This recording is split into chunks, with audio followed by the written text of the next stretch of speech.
والله يدعو إلى دار السلام ويهدي من يشاء إلى صراط مستقيم.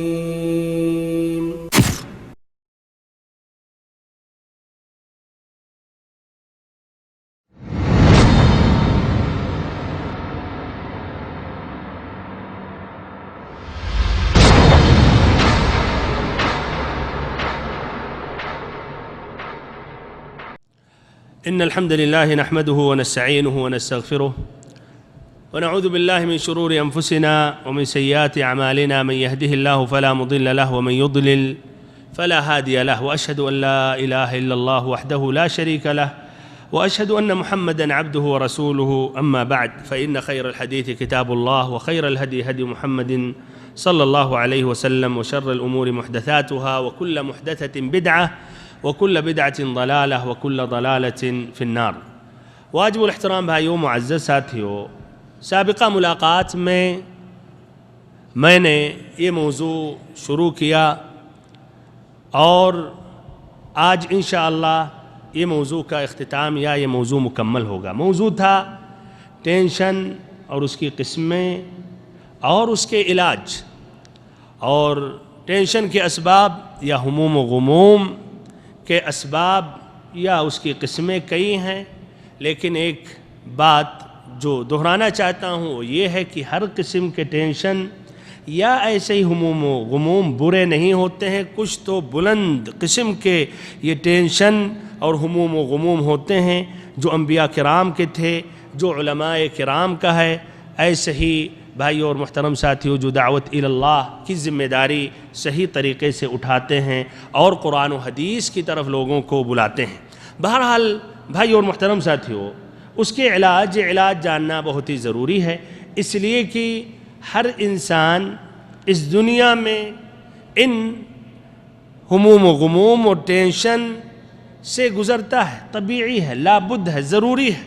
تو اس کے علاج کیا ہے؟ کبھی کبھی بندہ مایوس ہو جاتا ہے، بزدل ہو جاتا ہے، ہار مان لیتا ہے اور سمجھتا خلاص اب اندھیرا چھا گیا اس کی زندگی میں، اور پھر خلاص اب اس طرح یعنی آگے بڑھنے کی ہمت یا کوشش نہیں کرتا ہے. جبکہ الحمدللہ ہر بیماری کا علاج ہے، اور یہ بھی اگر ایک بیماری ہے، ایک نقص ہے، ایک کمی ہے، تو اس کے بھی علاج ہیں.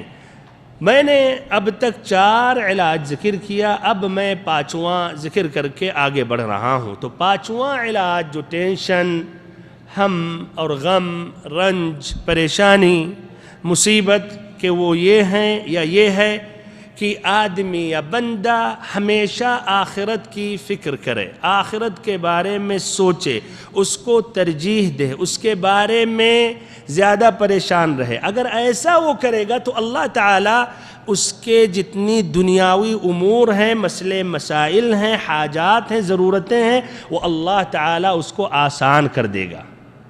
ترمذی کی روایت ہے انس ابن مالک رضی اللہ عنہ سے کہ نبی صلی اللہ علیہ وسلم نے فرمایا، من كانت الآخرة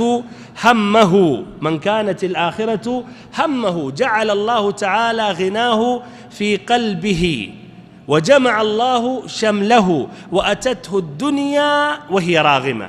کہ جس کی فکر آخرت ہوتی ہے، جس کی سوچ آخرت ہوتی ہے، آخرت کو دنیا پر ترجیح دیتا ہے، تو اللہ رب العزت اس کے دل میں بے نیازی، مالداری عطا کر دیتا ہے، اور ایسے ہی اس کے امور، شؤون، حاجات کو سمیٹ دیتا، اکٹھا کر دیتا ہے، آسان کر دیتا ہے. اور پھر ایسے ہی دنیا اس کے سامنے اپنی ناک رگڑتے ہوئے آ جاتی ہے. یعنی اللہ تعالیٰ دنیا پیش کر دیتا ہے. یہ نہیں کہ دنیا میں خلاص پھر اس طرح مسکین ہو جاتا ہے، فقیر رہتا ہے اور سب سے پیچھے رہتا ہے. نہیں، دنیا بھی اللہ تعالیٰ عطا کر دیتا ہے جس کی فکر آخرت ہوتی ہے. اور اس کے بالمقابل وَمَنْ كَانَتِ الدُّنْيَا هَمَّهُ جعل الله فقره بين عينيه وفرق عليه شمله ولم يؤته من الدنيا إلا ما كتب له. اور اس کے بالمقابل جس کی فکر دنیا ہی دنیا ہوتی ہے، دنیا ہی کو ترجیح دیتا، صبح ہوئی تو نوکری ہی کے بارے میں، پیسے کے بارے میں، اپنے جاب کے مسئلے میں، آج تنخواہ کے بارے میں یا زیادہ کمانے کے مسئلے میں، جبکہ ابھی فجر کی نماز صبح ہوئی اس نے فکر نہیں کی۔ لیکن جہاں روزی کا مسئلہ ہے، اور آج ہم یہ دیکھتے ہیں اپنے آنکھوں کے سامنے بھائیوں، صبح دیکھیے فجر کی نماز کتنی بجے ہوتی ہے یا کب ختم ہوتی ہے؟ تقریباً کتنے بجے بھائیوں؟ آج کل تقریباً 5 بجے، 5 بجے ختم ہو جاتی ہے فجر کی نماز۔ اچھا، فجر کی نماز میں جب آپ مسجدوں کے لیے آئیں تو ایسا لگتا پورا سناٹا چھایا ہوا ہے، لوگ سفر میں گئے ہیں، اعوذ باللہ، ایسا لگ رہا کہ آپ قبرستان میں آ گھسے ہیں۔ چند لوگ نظر آئیں گے، مسجدوں میں بھی کم نظر آئیں گے۔ پھر وہی 1 گھنٹے کے بعد لے لے 6 بجے بھائیو، اللہ اکبر، ایسا لگتا ہے کہاں سے لوگ اتنے آگے، ٹریفک جام، راستہ گاڑیوں کی آوازیں، 1 گھنٹے میں اتنا فرق کہاں؟ یہی دیکھیے باپ کہ اس کا معنی مطلب لوگوں کی فکر دنیا ہی دنیا ہے، آخرت 1 گھنٹے کا معاملہ ہے، اس کا انہوں نے کوئی توجہ نہیں دیا۔ سمجھ رہے ہیں کہ پہلے اٹھ جائیں گے تو نیند کم ہو جائے گی، وقت ضائع ہوگا، اس کو اگر ہم سو لیں گے 5:30 بجے اٹھیں گے، 5:45 پہ اٹھیں گے تو اتنے میں تیاری نکلنے زیادہ بہتر ہے، فریش ہو کر ہم جائیں گے، 1 گھنٹہ زیادہ ہم سو لیں گے، یہ سوچ ہے۔ تو بھائیو، یہ بہت ہی خطرناک مسئلہ، دیکھیں ایسے لوگوں کے لیے وعید ہے۔ پھر سے دہرا رہا ہوں کہ جس کی فکر دنیا ہوتی ہے، اللہ تعالیٰ فقر و فاقہ اس کے آنکھوں کے سامنے لکھ دیتا ہے، خلاص ملے بھی دنیا تب بھی پریشان، تب بھی دنیا ہی کے چکر میں۔ اس لیے اصل مالداری بے نیازی دل کی ہے، اور یہ خلاص فقر و فاقہ لکھ دیا جاتا ہے، کمائے بھی تب بھی پریشان۔ اور ایسے ہی اللہ تعالیٰ اس کے امور کو، اس کے شؤون کو، حاجات کو بکھیر دیتا ہے، پریشان رہتا ہے اس طرح۔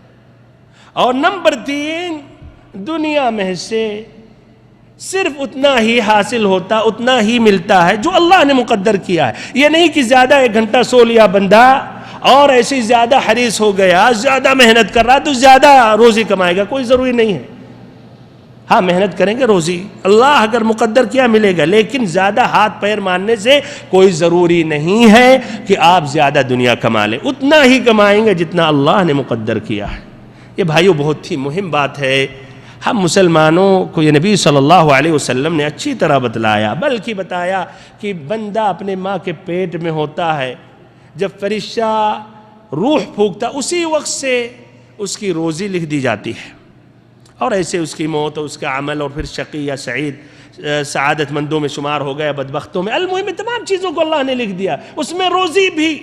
تب بھی بھائیو ہم آج دیکھیے آخرت پر دنیا کو ترجیح دیتے ہیں، اللہ پر توکل کرنے کے بجائے ان اسباب کو اپناتے ہیں، اپنے تجربے، اپنے خبرات، اپنے سرٹیفکیٹوں پر، اپنے کمپنی پر، اپنے جاب پر، اس پر ہم بھروسہ کیے کہ یہاں سے روزی ملنے والی ہے، جبکہ یہ سبب ہے، اصل روزی دینے والا وہ اللہ تعالیٰ ہے۔ تو بھائیو، یہ ایک اہم علاج ہے، آخرت کی فکر کریں، آخرت کے بارے میں سوچیں، اللہ تعالیٰ آپ کے تمام امور کو آسان کر دے گا، اور ساتھ ہی ساتھ ہم اور غم جو ایک اہم سبب ہے دنیا کے پیچھے پڑنے میں، وہ ہموم و غموم کو بھی، ٹینشن کو اللہ تعالیٰ دور کر دے گا۔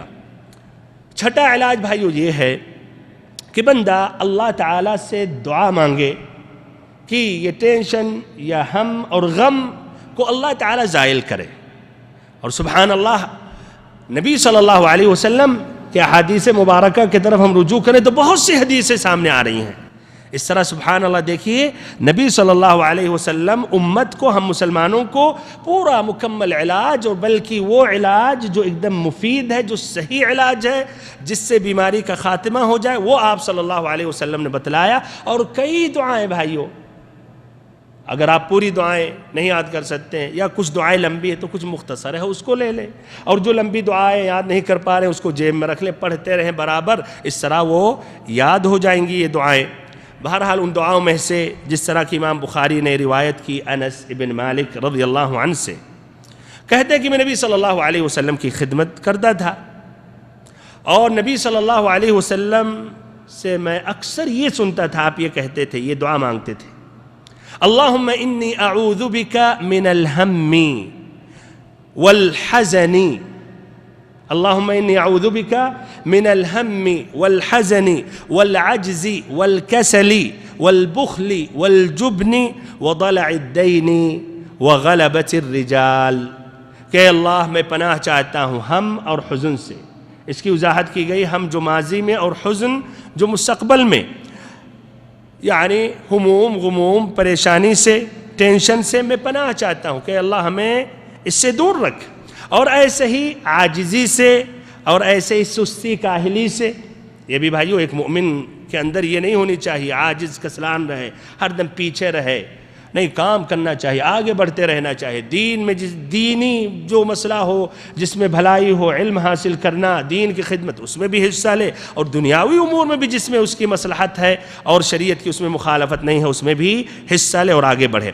ایسے ہی والبخل والجبن، کنجوسی سے، اور ایسے ہی بزدلی سے، اور ایسے ہی قرضے سے کہ اس کو مقروض ہو جائے جس سے ذلیل و رسوا ہونا پڑے، اور ایسے ہی لوگوں کے دباؤ، لوگوں کے ظلم سے۔ دیکھیے ایک جامع دعا ہے بھائیو، اس دعا کو یاد کر لیں، اللہم انی اعوذ بک من الہم والحزن والعجز والکسل والبخل والجبن وضلع الدین وغلبۃ الرجال۔ یہ دعا بھائیو ٹینشن واقع ہونے کے بعد بھی مفید ہے، اور ٹینشن واقع ہونے سے پہلے بھی مفید ہے، اور ایک ذریعہ ہے کہ اللہ تعالیٰ اس کو ہٹا دے۔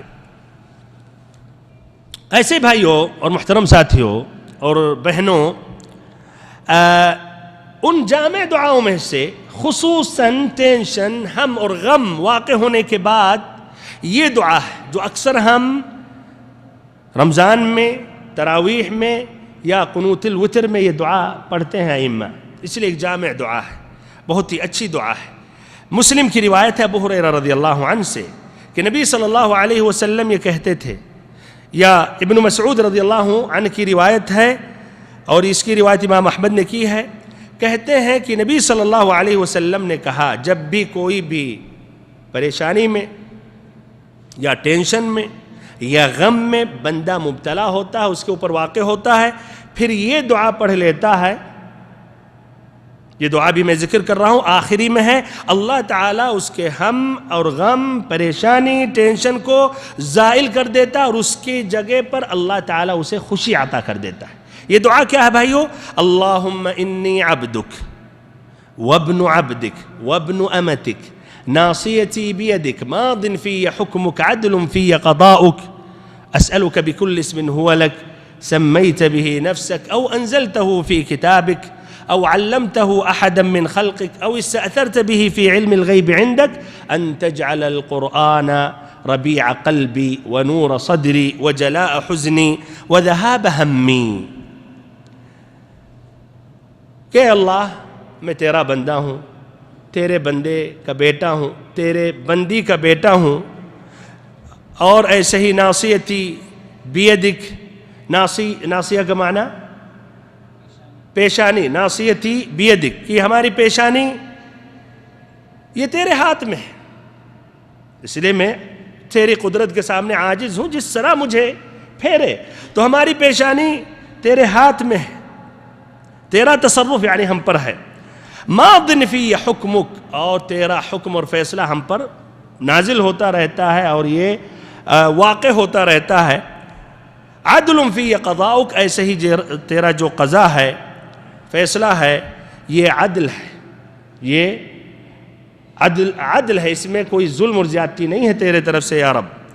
پھر اسألک بکل اسم هو لک، میں تیرے ہر ناموں سے سوال کرتا ہوں جن ناموں کو تو نے خود اپنے لیے تجویز کیا اور تو نے یہ نام رکھا ہے، یا اپنے بندوں میں سے، اپنے مخلوق میں سے کسی کو بتایا ہے، اپنے مخلوق میں سے کسی کو سکھایا ہے، او انزلتہ فی کتابک، یا اپنی کتاب میں نازل کیا ہے، اتارا ہے، اور یا ایسے او استأثرت به فی علم الغیب عندک، کہ علم الغیب میں یا اس کو محفوظ کر کے رکھا، کسی کو نہیں مطلع کیا ہے، ان تجعل القرآن ربیع قلبی، کہ قرآن مجید کو ہمارے دل کا بہار بنا دے، ونور صدری، اور ہمارے سینے کا نور اور روشنی بنا دے، وجلاء حزنی وذہاب ہمی، اور اس سے ہماری پریشانی، حزن زائل ہو جائے، اور ایسے ہی ٹینشن دور ہو جائے۔ ایک مرتبہ اور پھر سے یہ دعا، اللہم انی عبدک وابن عبدک وابن أمتك ناصيتي بيدك ماض في حكمك عدل في قضاؤك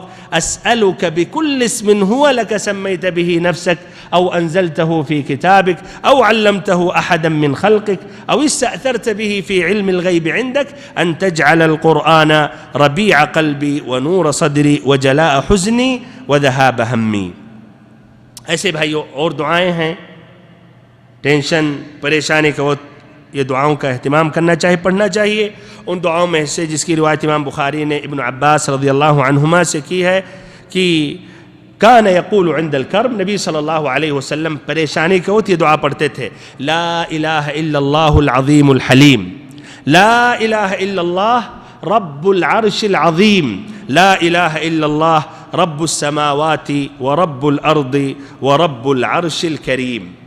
ایسے ہی ان دعاؤں میں سے جس کی روایت ترمذی نے کی انس رضی اللہ عنہ سے کہ نبی صلی اللہ علیہ وسلم پر جب کوئی بات گراں گزرتی تھی، پریشان ہوتے تھے، تو آپ صلی اللہ علیہ وسلم پڑھتے تھے: یا حی یا قیوم برحمتک استغیث، یا حی یا قیوم برحمتک استغیث. ان دعاؤں میں سے ایسے ہی امام ابو داؤد نے روایت کی ہے اسماء بنت عمیس رضی اللہ عنہا سے کہ نبی صلی اللہ علیہ وسلم نے انہیں یہ دعا سکھایا کہ جب بھی پریشانی ہو تو یہ دعا پڑھ لو.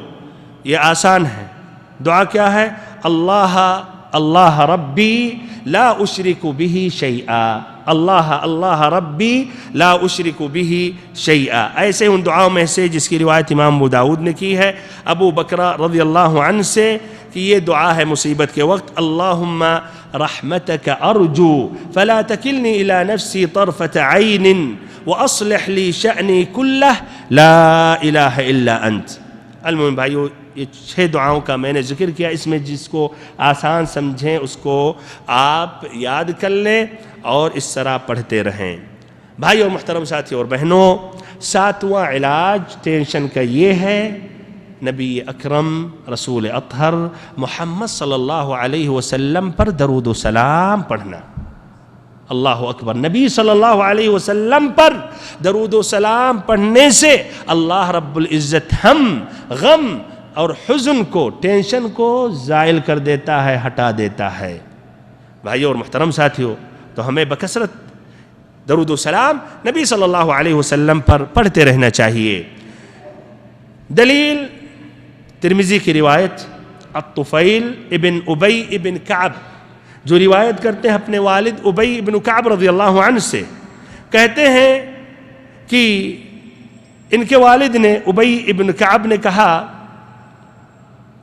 یا رسول اللہ انی اکثر الصلاة علیک فکم اجعل لک من صلاتی ای دعائی. دیکھیے صحابی رسول کس طرح نبی صلی اللہ علیہ وسلم سے محبت کرتے تھے. ہم لوگ کی طرح نہیں صرف دعویٰ کرتے ہیں جب ربیع الاول کا مہینہ آتا ہے یا خاص مناسبات میں دعویٰ کرتے ہیں، اور جو نبی صلی اللہ علیہ وسلم کے تعالیم ہے، جو آپ نے تاکید سے دلایا ہے اور فرض کیا ہے، اس سے ہم دور رہتے ہیں. بہرحال تو یہ صحابی رسول کہتے ہیں کہ اے اللہ کے نبی، میں آپ صلی اللہ علیہ وسلم پر بکثرت صلاۃ یہ درود پڑھتا ہوں، تو میں اپنی دعا میں سے، یعنی جو دعا مانگتا ہوں اس میں سے کتنا حصہ صلاۃ و سلام کے لیے رکھوں؟ تو آپ صلی اللہ علیہ وسلم نے کہا: ما شئت، یعنی جتنا بھی چاہو. اس سے واضح ہوا بھائیو صلاۃ و سلام اس کی کوئی گنتی نہیں، محدود نہیں ہے. تو اگر بغیر تحدید کیے ہوئے آپ پڑھ رہے ہیں، کئی مرتبہ پڑھ رہے ہیں، کئی 100 مرتبہ پڑھ رہے ہیں، کوئی مشکل نہیں ہے. لیکن اپنے سے ایک نمبر فکس کر لیں جو ثابت نہیں ہے، اور آپ مثلا لازم کر رہے ہیں کہ ہر عصر کے بعد مثلا میں 99 مرتبہ پڑھوں گا ایک ہفتے تک 40 دن کے لیے، تو اس طرح کہا جائے کہ فکس جو کر رہے ہیں اس کی کیا دلیل ہے؟ لیکن تحدید نہیں ہے تو آپ پڑھتے رہیں. 99 مرتبہ پہنچ جائے، اس سے زیادہ، اس سے کم، 1000 تک بھی پہنچا لیں بغیر تکلف کیے ہوئے کہ آپ تسبیح لا کر گنے. پڑھتے رہیں بھائی. یہ فرشتے نیکیاں لکھتے رہیں گے. آپ کو یہ اپنی نیکیوں کو گننے کی ضرورت نہیں، جو ایک سبب بھی بن سکتا ہے غرور اور گھمنڈ. اور کبھی کبھی لوگوں کو مجلسوں بیان کرنے کے لیے الحمدللہ میں مثلا 2000 مرتبہ ہر دن درود و سلام ہم پڑھتے ہیں مثلا. نہیں تو اس سے بچیں، جو شرعی طریقہ اس کو لے لیں، بغیر تحدید کے ہوئے پڑھتے رہیں. بیٹھے 1 گھنٹہ تک پڑھتے رہیں. یہ ثابت ہے، درست ہے۔ بہرحال تو یہ صحابی رسول نے کہا اپنی دعا میں سے کتنا حصہ درود و سلام کے لیے رکھوں؟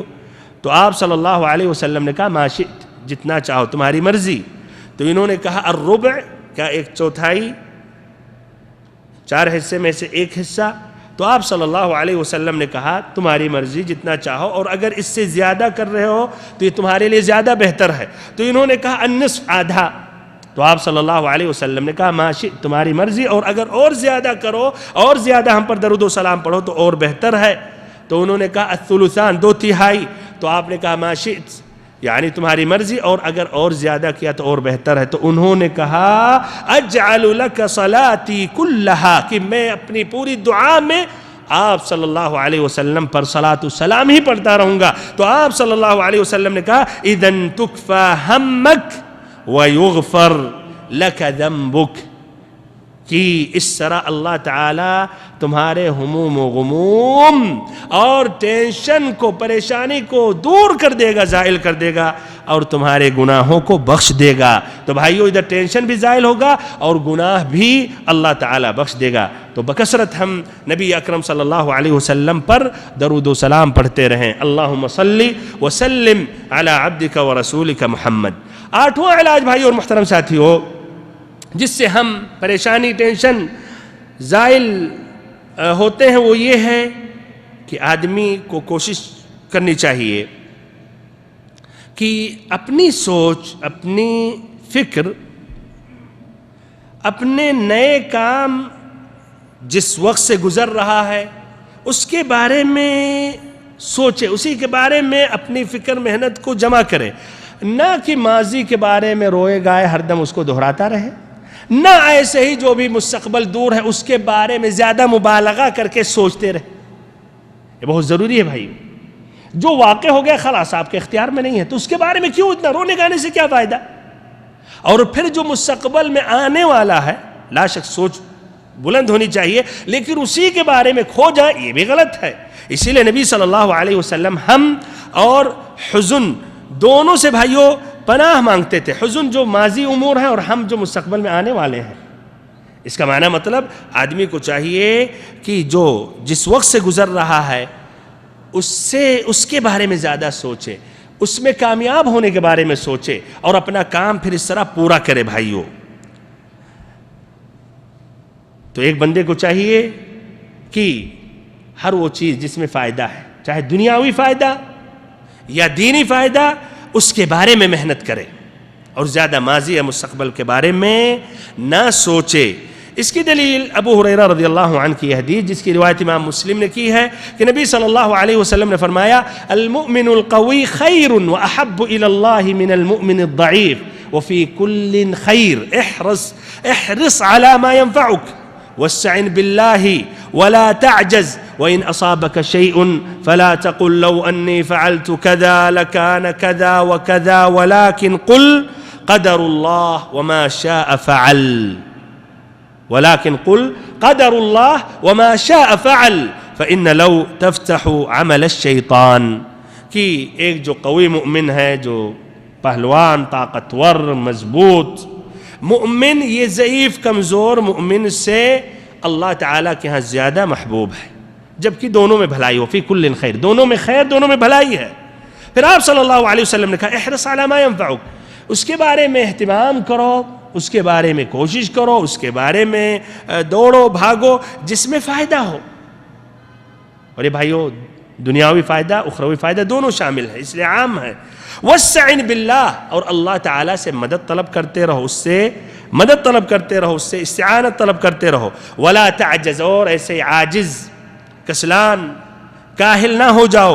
وَإِنْ أَصَابَكَ شَيْءٍ، اور کوئی مصیبت، کوئی پریشانی، کوئی بھی نا پسندیدہ چیز سامنے آئے تو یہ مت کہو لو انی فعلت کذا لکان کذا وکذا، کہ اگر میں ایسا کرتا تو ایسا ہوتا، ایسا نہیں کرتا تو ایسا نہیں ہوتا۔ نہیں، یہ لو یہ نہیں کہو، بلکہ یہ کہو قدر اللہ وما شاء فعل، کہ اللہ تعالیٰ کی یہ قدرت ہے اور اللہ تعالیٰ نے جو چاہا وہی کیا۔ قدر اللہ وما شاء فعل۔ تو بھائیو، جب بھی آپ کوشش کر رہے ہیں، کوشش کرنی چاہیے، اس کے بعد کوشش کرنے کے بعد آپ کامیاب نہیں رہے اپنے مقصد میں، تو کیا کاش میں ایسا کرتا تو ایسا ہوتا، اس راستے سے نہیں آتا ادھر سے آتا پہلے پہنچتا، اور اس راستے کو چھوڑنے تو ادھر ابھی ایکسیڈنٹ نہیں ہوتا، میں اس کمپنی میں جاتا زیادہ بہتر ہوتا. نہیں، یہ سب لو یہ کرتا وہ کرتا. یہ بھائیو، نبی صلی اللہ علیہ وسلم نے فرمایا یہ لو جو ہے اس سے شیطان کا دروازہ کھل جاتا ہے. نواں علاج بھائی اور محترم ساتھیو، ٹینشن زائل کرنے کے لیے اور اس سے سینہ کشادہ ہو جاتا ہے، فراخ ہو جاتا ہے، طمأنینت، سکون، راحت ملتی ہے، وہ ہے بھائیو اللہ تعالیٰ کا ذکر کرنا، بکثرت اللہ کا ذکر کرنا. اس کا بھائیو بہت ہی عجیب تاثیر ہے سکون اور راحت اور طمأنینت کے لیے.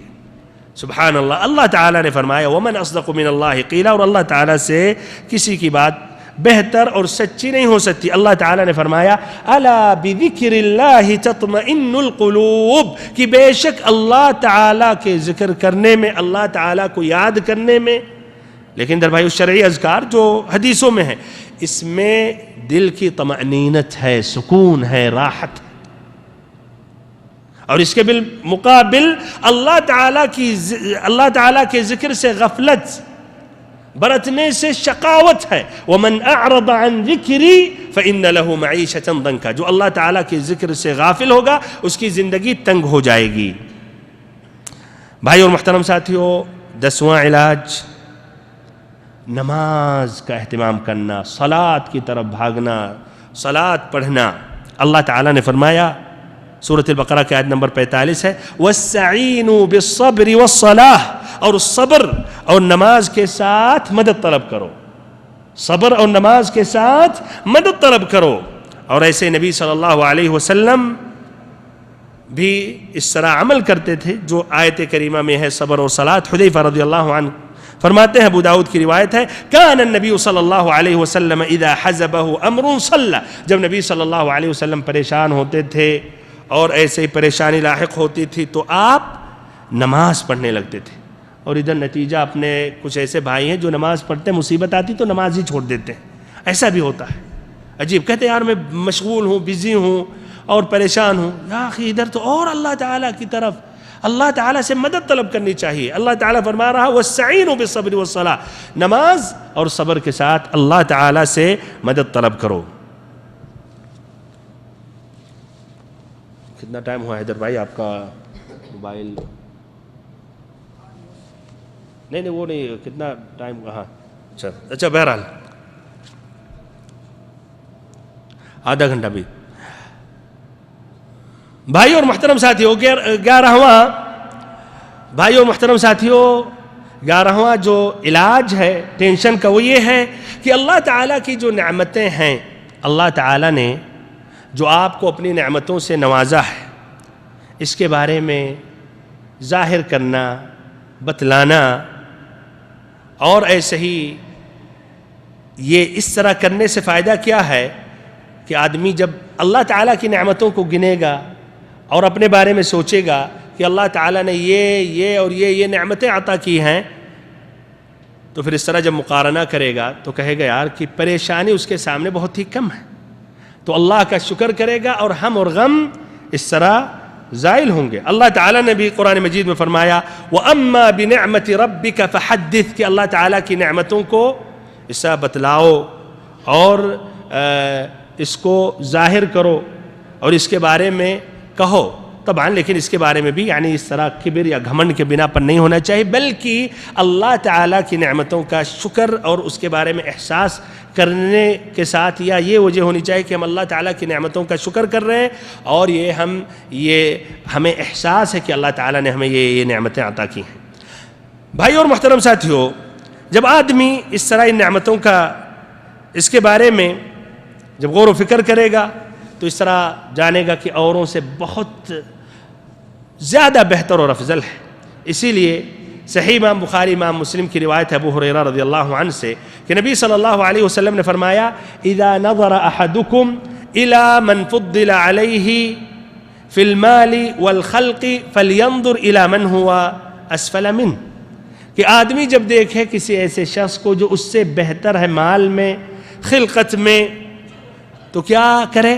جو اس سے کمتر ہے اس کو دیکھ لے۔ مسلم کی روایت ہے انظروا الی من هو اسفل منکم ولا تنظروا الی من هو فوقکم فانه اجدر الا تزدروا نعمت اللہ علیکم، کہ اپنے سے کمتر جو لوگ ہیں ان کو دیکھو، جو بہتر ہے تم سے یعنی دنیاوی امور میں ان کو مت دیکھو، ایسا کرو گے تو اللہ تعالیٰ کی نعمتوں کو کمتر یا حقیر مت سمجھو گے۔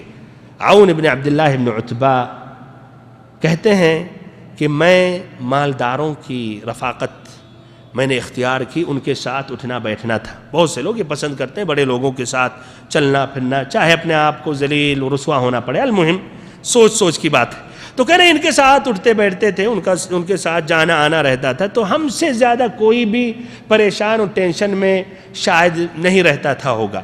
میں اپنی سواری سے بہتر سواری دیکھتا تھا، اپنے کپڑے سے بہتر شاندار مہنگا کپڑا دیکھتا تھا۔ میں نے یہ حدیث سنی تو اس کے بعد فقراء مساکین کی رفاقت میں نے اختیار کی تو میں سکون میں ہو گیا۔ تو بھائیو اللہ تعالیٰ کی نعمتوں کو ظاہر کریں، پھر مقارنہ کریں، اور پھر جو آپ سے کمتر لوگ ہیں ان کو دیکھیں۔ دنیاوی امور میں آپ کتنی بھی مصیبت میں ہیں اس دنیا میں آپ دیکھیں گے، بلکہ آپ قریب ہی میں دیکھیں گے تو آپ سے زیادہ مصیبتوں میں لوگ مبتلا ہیں، پریشان ہیں۔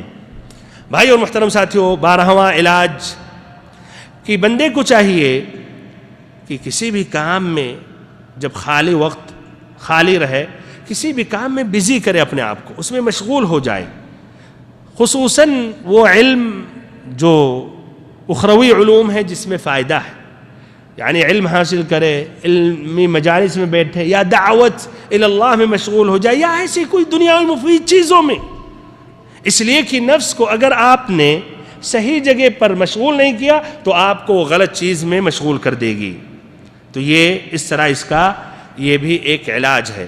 13واں علاج بھائیو یہ ہے کہ آپ اگر ٹینشن میں ہیں، پریشانی میں ہیں، کوئی بھی وجہ ہے جس سے آپ کو تکلیف پہنچ رہی ہے اور آپ کو دکھ پہنچ رہا ہے، اسی مصیبت میں، اسی ٹینشن میں دوسرے زاویے سے، دوسرے کونے سے دیکھیں تو اس میں بھلائی ہے، اس میں بھی کچھ خیر ہے۔ نبی صلی اللہ علیہ وسلم کی اس حدیث پر غور کریں جس کی روایت امام مسلم نے کی ابو ہریرہ رضی اللہ عنہ سے، کہ نبی صلی اللہ علیہ وسلم نے فرمایا لا یفرق مؤمن مؤمنہ، ای لا یبغض مؤمن مؤمنہ ان کرہ منہا خلقا رضی منہا آخر، کہ ایک مؤمن کسی مؤمنہ یعنی اپنی بیوی سے بغض مت کرے۔ اگر کچھ چیزیں آپ کو اس کے اخلاق میں پسند نہیں ہیں تو کچھ دوسرے طرف سے دیکھیں، دوسرے سائٹ میں وہ بھائیوں کچھ ایسی بھی چیزیں ہیں، ایسی صفتیں جو آپ پسند کر رہے ہیں، تو ایک مکمل کمال چاہے کہ 100% وہ صحیح ہو آپ کے مزاج کے مطابق، یہ ناممکن ہے۔ تو جہاں آپ کو برائی نظر آ رہی تو دوسری طرف دوسرے پہلو پر بھی غور و فکر کریں، اس طرح مصیبتوں میں بھی اور پریشانیوں میں بھی۔ 14واں بھائیوں علاج یہ ہے کہ اس زندگی کی حقیقت کے بارے میں سمجھنا چاہیے، اس کی اصل قیمت کیا ہے، اس کی اصل مالیت کیا ہے۔ حقیقت میں یہ مختصر سی زندگی ہے، اور وقت جو اللہ تعالیٰ نے ہمیں اور آپ کو دیا ہے حقیقت میں بہت زیادہ بھائیو قیمتی چیز ہے۔ اس کو ہمیں ہم غم ٹینشن ہی میں اس طرح نہیں ختم کر دینا چاہیے، ہے کہ نہیں بھائیو؟ یہ عمر آپ کی، آپ ٹینشن میں رہیں، خوش رہیں، پریشان رہیں، وقت تو چل رہا ہے اور آپ کی جتنی عمر ہے وہ آپ منزل مقصود تک آگے بڑھ رہے ہیں۔ تو سوچیں کہ زندگی مختصر ہے، زندگی کی حقیقت کیا ہے، تو اس طرح اپنے آپ کو ان ٹینشن فکر میں نہ الجھا دیں، آگے بڑھیں، اونچی سوچ رکھیں اور ہمت کریں۔ وقت تیزی سے بھاگ رہا ہے اور آپ تیزی سے اپنی موت کی طرف پہنچ رہے ہیں، قدم بڑھا رہے ہیں۔ بھائیو 15واں علاج یہ ہے کہ آدمی کو چاہیے کہ جو اس کے کاروبار، جو اعمال ہیں، دنیاوی امور، دینی امور، اس میں تاخیر نہ کرے، اول بے اول حل کرتا رہے، اول بے اول ختم کرتا رہے۔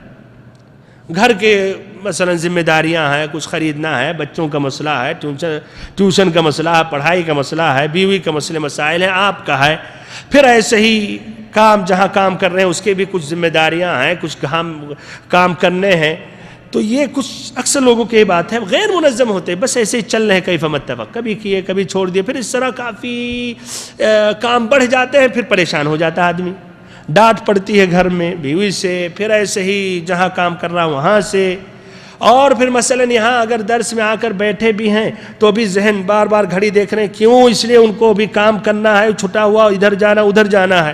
تو بھائی اور محترم ساتھی، اس کو اول بے اول کام کو آپ منظم مرتب ہو کر چلیں، کام کو اول بے اول ختم کرتے رہے تاکہ اکٹھا جمع نہ ہو جائے، پھر اس کے بعد آپ پریشان رہیں گے، خوشی کے بھی مواقع رہیں گے تب بھی وہاں آپ کا دل کہیں اور لگا رہے گا۔ یہاں مثلا اس وقت سے اب مثلا آپ کو فائدہ اٹھانا چاہیے کہ ہم ایک دینی مجلس میں ہیں، علمی درس میں ہیں، جہاں دینی فائدہ ہے، اجر و ثواب بھی ہے، دنیاوی بھی فائدہ ہے، تو وہاں پھر آپ مکمل اس سے لطف حاصل کرنے کے بجائے آپ کا ذہن کہیں اور لگا ہوا ہے اور پریشان ہے۔ تو اس کا یہ علاج ہے بھائیو، یہ بھی ایک قاعدہ ہونا چاہیے ہماری اور آپ کی زندگی میں کہ جتنے کام ہیں، کاروبار ہیں، اس کو اول بے اول ہم ختم کرتے رہیں ایک منظم مرتب انداز سے۔ 16واں علاج کہ آدمی کو ہمیشہ گمان رکھتے رہنا چاہیے اور نفسیاتی طور پر تیار رہنا چاہیے کہ حالات کبھی بھی بدل جائیں گے، اور یہ نہیں کہ ہمیشہ آدمی اس دنیا میں خوش ہی رہے گا، ہمیشہ یعنی سعادت میں رہے گا، نہیں، حالات بدلتے رہتے ہیں جس کی وجہ سے انسان کی نفسیاتی پر برے اثر پڑ سکتے ہیں۔ تو جب پہلے سے وہ تیار رہے گا، پہلے سے اس کے بارے میں یہ توقع اور گمان رکھتا رہے گا، تو بھائیو جب وہ چیز جس کو نہیں پسند کرتا ہے اگر اس کا سامنا کرنا پڑا تو زیادہ پریشان نہیں ہوگا اور اس طرح ٹینشن میں مبتلا نہیں ہوگا۔ 17واں علاج یہ ہے کہ آدمی تاکہ یہ فکر یا ہم اور غم کو ہلکا کرے، اس کو ان لوگوں سے مشورہ لے، ان لوگوں کے پاس رکھے پیش کرے جو اہل علم ہیں، جو مشورہ والے ہیں، جو صحیح سمجھ رکھتے ہیں، جو آپ پر مشفق ہیں، محب ہیں۔ مثلا خباب بن الارت رضی اللہ عنہ نے نبی صلی اللہ علیہ وسلم سے شکایت کی مشرکوں کی اذیت کے بارے میں مکی دور میں، تو یہ شکایت کرنا، مشورہ لینا، یہ بھائیو ایک علاج ہے۔ ایسے زبیر بن عدی روایت کرتے ہیں، یہ بخاری کی روایت ہے کہ ہم لوگ انس ابن مالک رضی اللہ عنہ کے پاس آئے، پھر ہم لوگوں نے شکایت کی یا شکوہ ہم لوگوں نے ظاہر کی، جس پریشانی میں تھے، جس حال میں تھے، ہم نے وہ ذکر کیا۔ وہ کون سا حال؟ الحجاج ابن یوسف جو کوفہ کا گورنر تھا، تو ایک جو بہت بڑا ظالم تھا، جو معمولی غلطی پر بس صرف قتل کرنا، جیل میں ڈالنا جانتا تھا، تو اس کے بارے میں ہم لوگ نے یہ حزن غم ظاہر کیا، پریشانی، ایک ابتلا اور ایک آزمائش تھا وہ شخص۔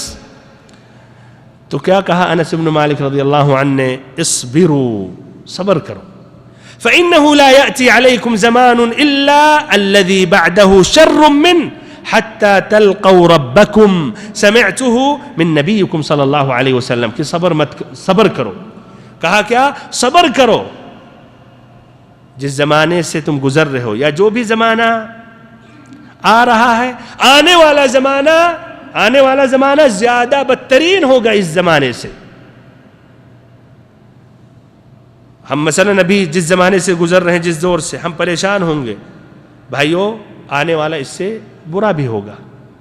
کہتے ہیں انس رضی اللہ عنہ کہ میں نے یہ بات نبی صلی اللہ علیہ وسلم سے سنی ہے۔ تو بھائیو یہ 17واں علاج تھا۔ 18واں علاج یہ ہے اور یہ آخری ہے کہ ہمیں مکمل یقین ہونا چاہیے اور مکمل اللہ پر بھروسہ ہونا چاہیے کہ مشکل کے بعد آسانی ہے۔ اللہ تعالیٰ مشکل کے بعد آسانی لاتا ہے، اور ایسے ہی تنگی کے بعد فراخی آتی ہے، تنگی کے بعد فراخی آتی ہے۔ اور ایسے ہی بھائی اور محترم ساتھیوں، آدمی پر اللہ تعالیٰ ہمیشہ اس طرح پریشانی میں، آزمائش میں نہیں رکھے گا۔ اللہ تعالیٰ فرماتا ہے قرآن مجید میں فَإِنَّ مَعَ الْعُسْرِ يُسْرًا إِنَّ مَعَ الْعُسْرِ يُسْرًا فَإِنَّ مَعَ الْعُسْرِ يُسْرًا إِنَّ مَعَ الْعُسْرِ يُسْرًا کہ مشکل کے بعد، پریشانی کے بعد آسانی ہے، یا پریشانی کے ساتھ ہی کیا جڑا ہے؟ آسانی بھی.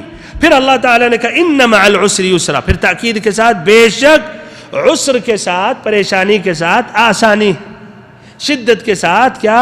نرمی ہے، اور ایسے ہی تنگی کے بعد فراخی ہے. بھائیو اور محترم ساتھیو، آپ سے سوال کر رہا ہوں، ان دونوں آیتوں میں کتنی مرتبہ العسر کا ذکر آیا اور کتنی مرتبہ الیسر کا ذکر آیا؟ ہاں، معنی کے اعتبار سے، لفظی اعتبار سے نہیں، معنی کے اعتبار سے بھی العسر 2 مرتبہ آیا یا 1 مرتبہ؟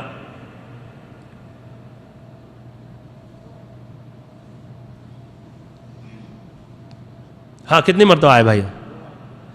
العسر 1 ہی مرتبہ ہے، لفظ اس کے 2 ہیں، اس لیے ال سے جب معرف ہے العسر تو یہ دونوں ایک ہی ہے، ایک ہی مرتبہ اسی ایک عسر کو اللہ تعالیٰ نے دوبارہ دہرایا، اس لیے ال سے آیا ہے.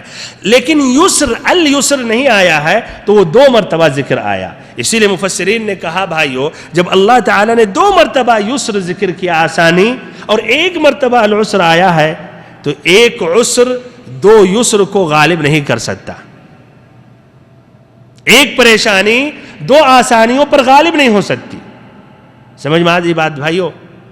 العسر جو قرآن کی ان دونوں آیتوں میں آیا فَإِنَّ مَعَ الْعُسْرِ يُسْرًا، إِنَّ مَعَ الْعُسْرِ يُسْرًا، العسر اس لیے ال آیا عسر کے ساتھ، تو بھائیو دونوں کا معنی ایک ہی ہے. دوسری جو آیت ہے إِنَّ مَعَ الْعُسْرِ يُسْرًا، پہلے العسر کی تأکید ہے تو وہ 1 ہی مرتبہ ذکر آیا، اور یسر کو 2 مرتبہ اللہ تعالیٰ نے ذکر کیا. فَإِنَّ مَعَ الْعُسْرِ يُسْرًا، إِنَّ مَعَ الْعُسْرِ يُسْرًا، تو اس طرح 2 یسر پر 1 العسر غالب نہیں ہو سکتا. اللہ تعالیٰ نے 2 مرتبہ یہاں امیدیں دیں ایک پریشانی کے سامنے. تو اس طرح بھائیو آدمی کو اس پر یقین کرنا چاہیے.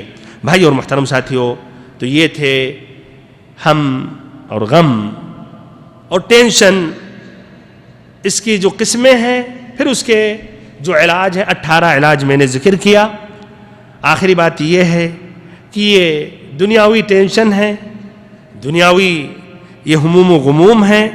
یاد کرنا چاہیے کہ آخرت کے جو ہموم و غموم ہوں گے اور جو ٹینشن ہوگا وہ دنیا کے ٹینشن اور پریشانی سے کئی مرتبہ زیادہ وہ بھائیو بھاری ہوگا، یا زیادہ وہ سمجھیے شدید ہوگا، زیادہ وہ مشکل ہوگا.